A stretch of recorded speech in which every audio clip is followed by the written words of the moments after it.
কি নিজে এটা উস্কে দিচ্ছে যে অমুককে আমার ধরতে হবে, ধরার আগে একটা নাটক করতে হবে? যে না, শেখ হাসিনাগিরি যেটা হয়েছে, হাসিনাগিরি ছিল ওয়ান টাইপ অফ ডিভিশন।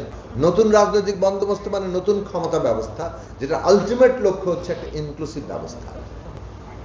এইটা যদি কেউ আমরা লক্ষ্য থেকে বিচ্যুত হই যে না, শেখ হাসিনাগিরি যেটা হয়েছে, হাসিনাগিরি ছিল ওয়ান টাইপ অফ ডিভিশন, আমরা এখন হাসিনাগিরির কায়দায় তার পাল্টা ডিভিশন তৈরি করব, পাল্টা বিভাজন করব এবং পাল্টা একটা ক্ষমতা ব্যবস্থা কায়েম করব যেখানে ওরা বাদ, আমরা এখন সবকিছু দখল করব। এটা কিন্তু নতুন রাজনৈতিক বন্দোবস্ত না, এটা হাসিনাগিরির উল্টিয়ে নেওয়া, এবং হাসিনাগিরি উল্টে নেওয়া বাংলাদেশে আর হতে দেওয়া হবে না। কারণ তাই সেটা আমাদেরকে আবারও গাড়টার মধ্যেই নেবে।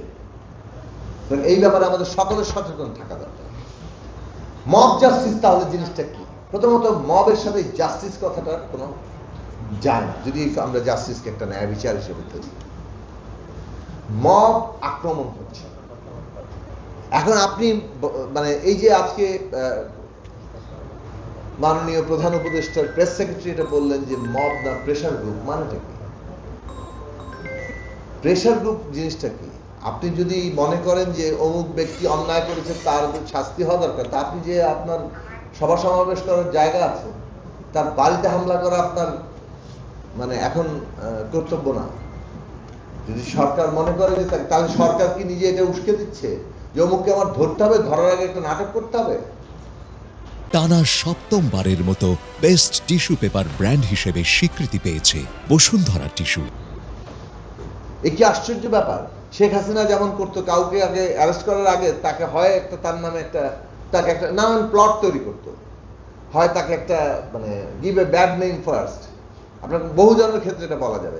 আগে তাকে একটু ভিলেন টাইপ বানিয়ে নিয়েছে, সোশ্যাল মিডিয়া 2-3 দিন ধরে তাকে একটা বেশ চলেছে, তারপর যে তাকে অ্যারেস্ট করেছে। তা আপনি তো সেম পদ্ধতি অ্যাপ্লাই করছেন।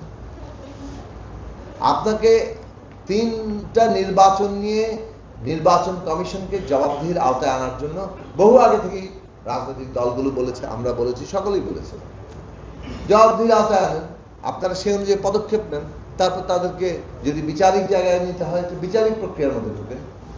আপনি কোনো ব্যক্তির গলায় জুতার মালা পরাবেন, এটা একজন ব্যক্তির যে মানবিক অস্তিত্ব তাকে আপনি অপমান করছেন, এটাকে বলে বিমানবিকীকরণ।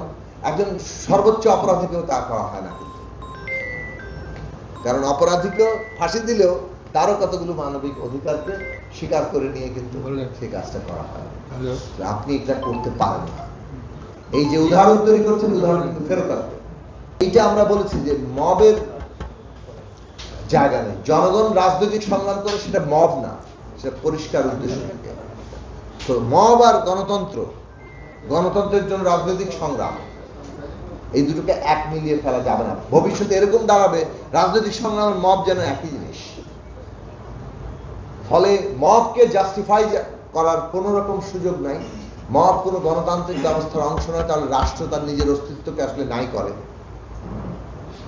এবং রাষ্ট্রের গণতান্ত্রিক রূপান্তর দরকার, আরো জবাবদিহিতা দরকার, প্রয়োজনে তার ক্ষমতা ধীরে ধীরে অপসারিত হতে থাকবে, কিন্তু মব তার রিপ্লেসমেন্ট না, এটা মনে করেন। অনেক নৈরাজ্যবাদীরা মনে করে যে রাষ্ট্রের যত ক্ষমতা কমে যাবে মব, জনগণ, এটা বোধহয় জনগণের একটা জনরোষের প্রকাশ করেছে।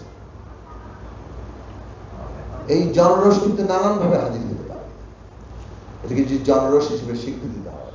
দিস ভেরি ফর্ম, নানান আকার, নানান জিনিসই এই ফর্ম ধারণ করতে পারে। সাংবাদিকের অবস্থান কি হবে সে বিষয়ে আমরা ধারণা নিব।